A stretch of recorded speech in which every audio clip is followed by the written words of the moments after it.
Манайх ер нь 7 чиглэлээр нийт 200 гаруй нэр төрлийн шинжилгээ хийдэг. Үүндээ болохоор одоо тарханд ерөөсөө хийгддэг жирэмсний хоёрол тест, торчин шинжилгээ, бамбан хавдрын шинжилгээ, уушгины хавдрын шинжилгээнүүдийг бол хийж байна. Тэгээд мөн Дархан Улаан аймагта хийгддэггүй байсан БЦ вирусын ачаал тоолох шинжилгээг бид нар Улаанбаатар хот руу илгээдэг байсан бол одоо үүнийг өөрийнхөө орон нутагтаа хийж 2 цагийн дотор шинжилгээний хариу гаргаж өгч байна.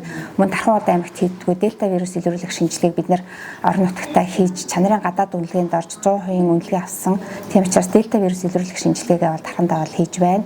Мөн дельта вирус илрүүлэх шинжилгээг бол орон нутагтаа хийхгүй зарим шинжилгээг бид нар Улаанбаатар хот руу илгээх одоо сайдын тушаалын дагуу илгээж шинжилгээгээ хийж байна. Хамгийн сүүлд ирсэн дотоод хяналт гемтлагийн чанарын дотоод хяналтаа уржигдэр агуулмжинд оруулсан хэлсэн. За, хяналтын хэлсэн байгаа. Хангасан байна. Сайн байна. Лабораторийн шинжилгээг хэрвээ найдвартай зөв гаргаж тавих юм бол тухайн хүний оншийг тавихад 60-70% үүрэг гүйцэтгэдэг. Тэгэхээр лабораторийн үүрэг чанартай байдлыг хангаж ажиллах нь бол бидний эрхэм зорилго. Тэгэхээр лабораторийн шинжилгээ олон нэр төрлийг нэвтрүүлэх тусмаа одоо бид орон нутагт онш тодорхохгүй байгаа мөн хот руу явж цаг алдж байгаа тухайн хүмүүст бид нэр одоо туслах зорилгоор үргэлж нэр төрлөө нэмэх шин уралж онцлогыг хэрэглээнд нэвтрүүлэх чиглэлээр зорж ажилладаг. Миний хувьд гэх юм бол анх 2017 онд анагаахыг төгсөөд дотрийн эмч мэргэжлэр сурсан. За дотрийн эмчээр сурсны дараа лабораторийн эмчээр ахаад 2 жил сурсан байгаа. Тэгээд яагаад дотрийн эмч болчиход лаборатори руу орсон бэ гэхээр ээж маань өөрөө дадлага туршлагын хувьд хүн өөрөө дотрийн эмч суурьтай байх юм бол хүнийг одоо бүх талаас нь үзээд үзлэгээ хийх чадвартай болох юм бол лабораторийн шинжилгээг уншиж ойлгох, эмнэлзүүтэй уялдуулах, эмчилгээ хийхэд их суур болдог гэдэг учраас лабораторийн эмч болохын тулд 4 жилийг зарцуулсан байна. Лабораторийн шинжилгээ сонгох, үйлчлүүлэгчид зөв шинжилгээ төлөвлөх, эмчилгээний үр дүн лабораторийн шинжилгээгээр хянах нь эмнэлзүү маш их ач холбогдолтой. Тэгэхээр лабораторийн шинжилгээ өөрөө уншин, тэрийг эмнэлзүүтэй уялдуулна, тухайн эмчтэйгээ хамтарч ажиллах гээд миний мэргэжил их сайхан. Энэ лабораторид маань бүгд надтай одоо 20 жил хамт явж байгаа. Лаборатори гэдэг бол өөрөө хаагдмал. Тэгвэл энэ хаалганы ард одоо манай энэ лабораторийн бүх одоо үйл ажиллагааг чадварлаг одоо лаборантууд маань энэ лабораторид бол одоо 20 жил ажиллаж байгаамаа. Лабораторийн мэргэжчнүүд бол ер нь цаг тутам өөрсдөө чадвартуулж мэдлэг боловсруулаад дээшлүүлж явах ёстой.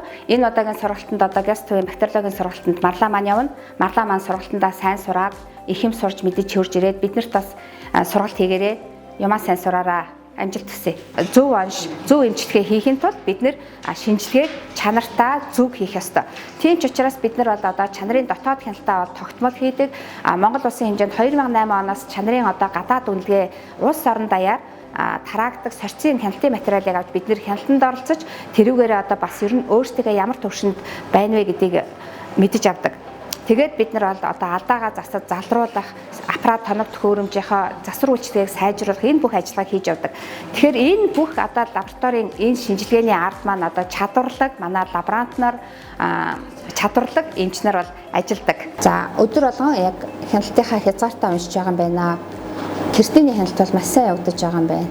1 2 3 4 5 6 өдрийн хяналт ингээд маш сайн хийгдсэн. 2 жил лабораторийн чиглэлээр нэг чиглэлээр үйл ажиллагаа явуулж байсан бол 2024 онд үйл ажиллагаагаа өргөтгөөд Дархан Саруул Мед клиник гэж МНС 6613-2017-оор клиник эмнэлэг байгуулсан.